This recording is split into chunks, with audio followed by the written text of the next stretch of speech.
Cause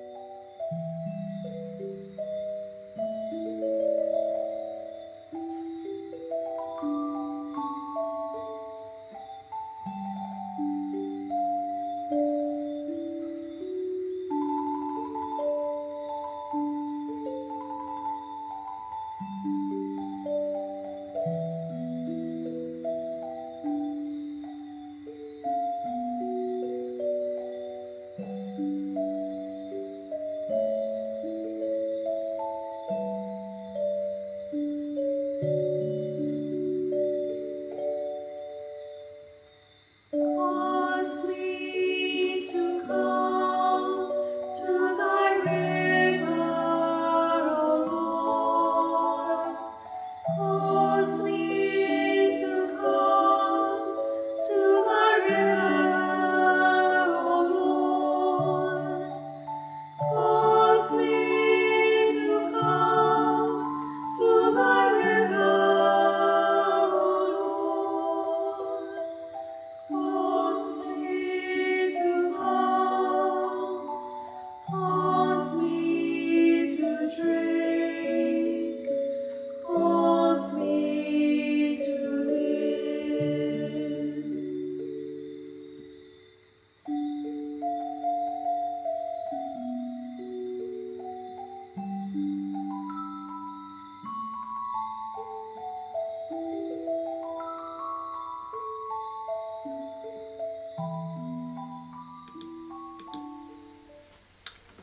A blessed good morning and welcome to our devotions for Wednesday in Advent 2.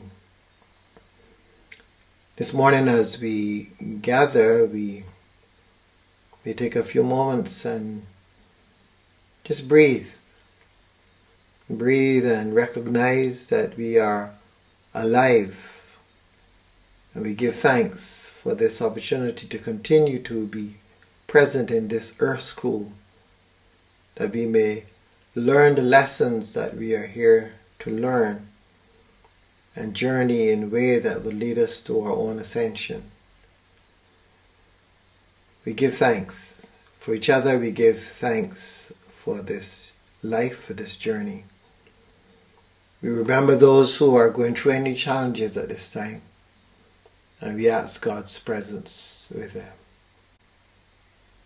And going into meditation at this time, into that quiet space, finding that quiet space in your area. We now bring all those situations in the world with us, for we are all connected. Our time of worship is not a separate time. It's a time when we focus on the oneness, the totality of all that is. And in doing so, we're able to affect change.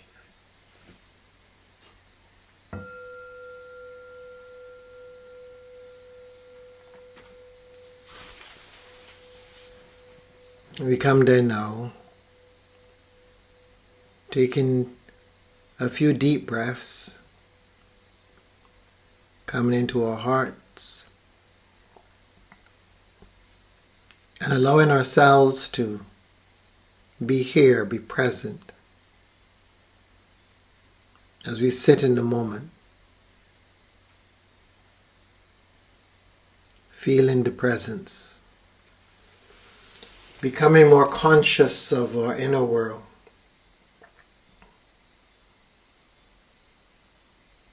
becoming more conscious of the unity of all things.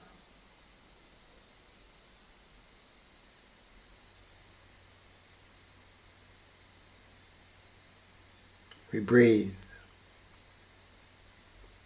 And as we breathe in the divine light that is within us and around us.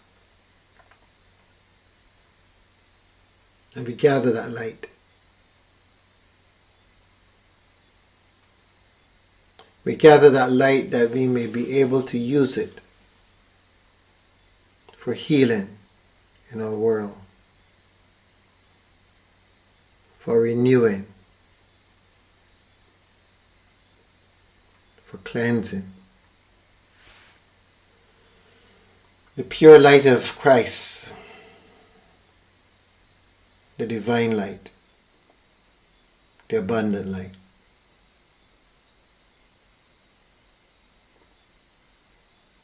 Feel that light's presence in you at this time.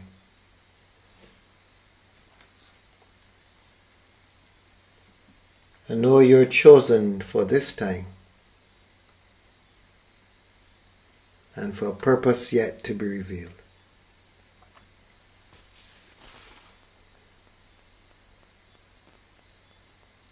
Jesus said to the crowds and to his disciples, "The scribes and Pharisees sit on Moses' seat. Therefore do whatever they teach you and follow it. But do not do as they do, for they do not practice what they teach. They tie up heavy burdens, hard to bear, and lay them on the shoulders of others. But they themselves are unwilling to lift a finger to move them. They do all their deeds to be seen by others. For they make their phylacteries broad and their fringes long. They love to have the place of honor at banquets and the best seats in the synagogues, and to be greeted with respect in the marketplaces, and to have people call them Rabbi. But you are not to be called Rabbi, for you have one teacher, and you are all students.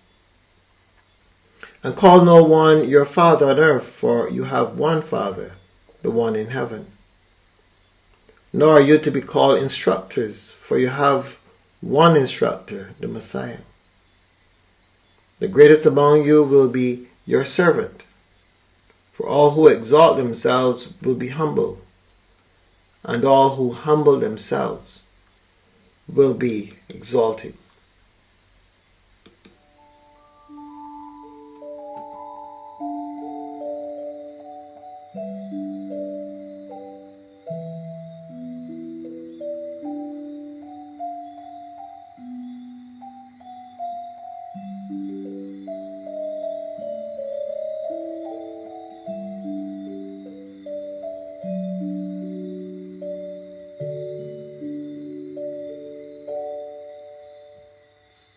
Cause me to drink from thy river, O Lord.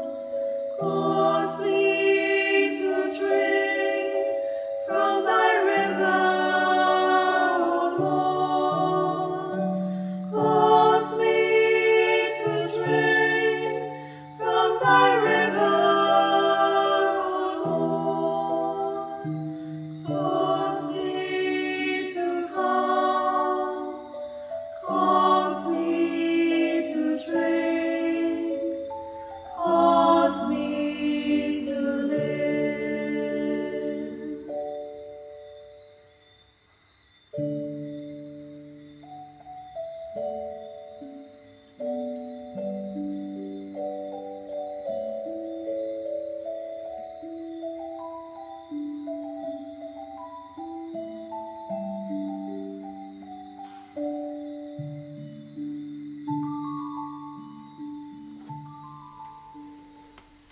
Have you ever considered how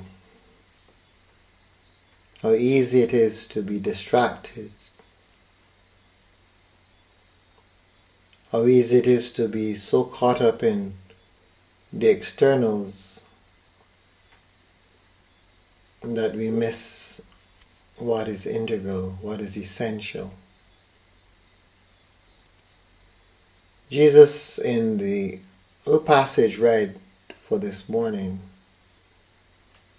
is cautioning those who are willing to listen.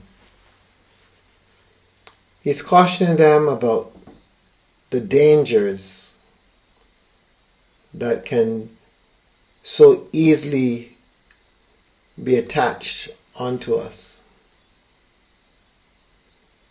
And they come about in very beautiful ways at times. He mentions the leaders of the day and how they love to dress up beautifully.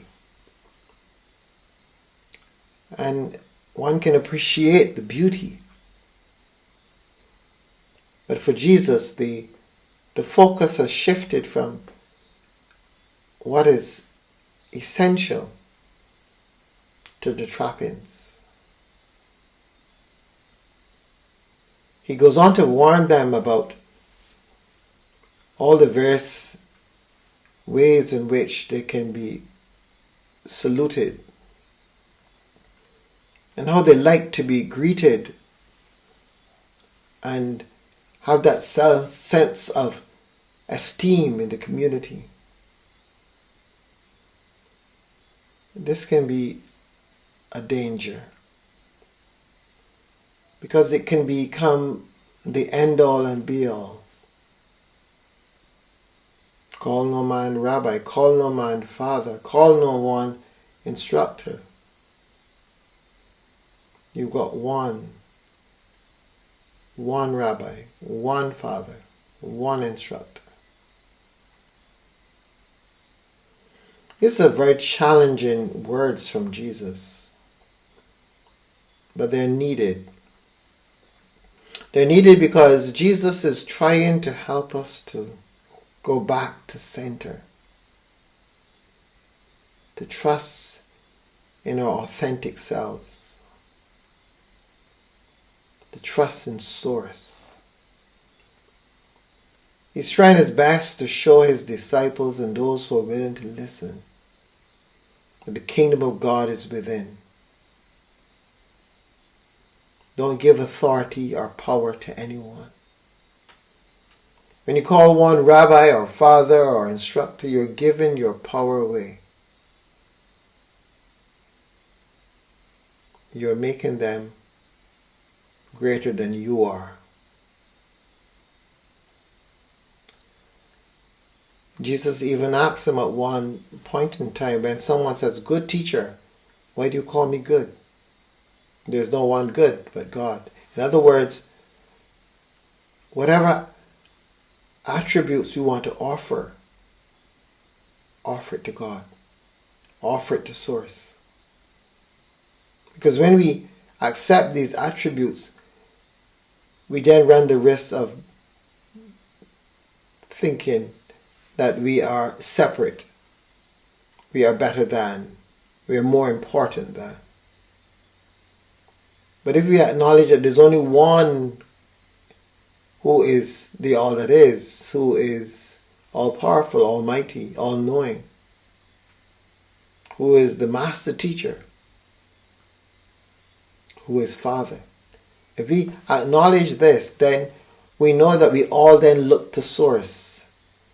And we all draw from Source. And the thing about drawing from Source is that there's so much more available to us. When we perceive ourselves as it, we are drawing from our own strength.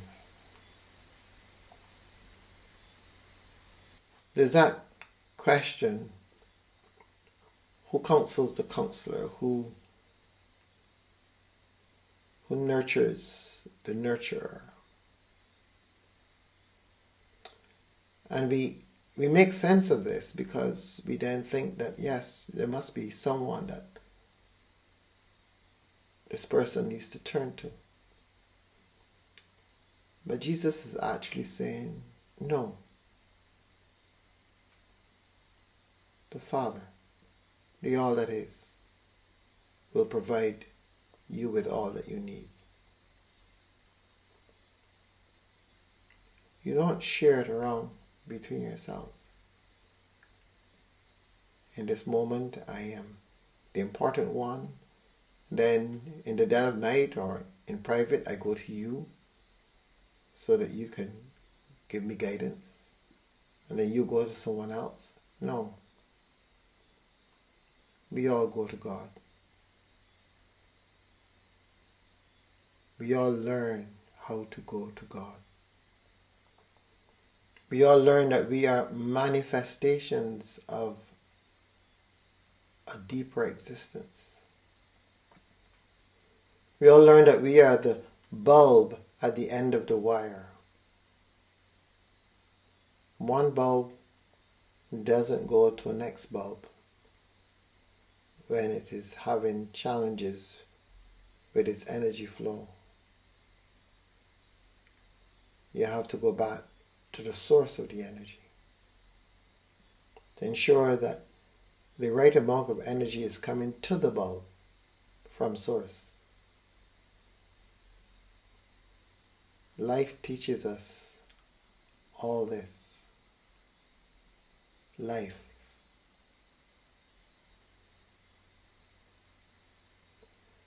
Two flowers, one may be brilliant and the other droopy, but the brilliant one can't help the droopy one.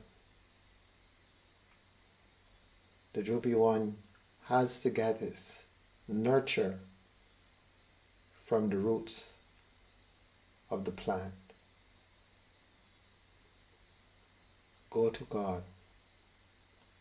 Practice going to God.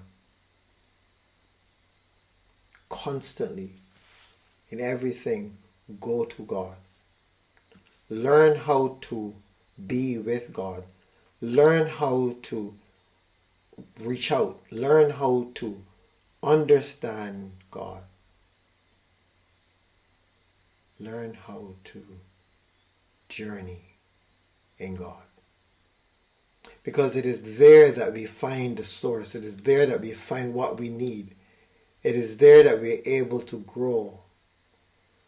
When I can go back to my source, the one who has brought me into this world, and there I most definitely can draw down what I need. So Jesus tells us to beware. Beware of practicing that piety before men. Beware of all the things that we can get lured into. Call no one rabbi, no one father, no one instructor, because you only have got one. There's only one. And rather than learning to go into each other, let's learn how to go to God. Let's practice developing the skill of going to God. For God needs no intermediary. God speaks to you and to me for God's self directly. Trust this. Trust this knowing that God is with you. God is fueling you. And God would want to fuel you even more if rather than looking out for help, you look inward and allow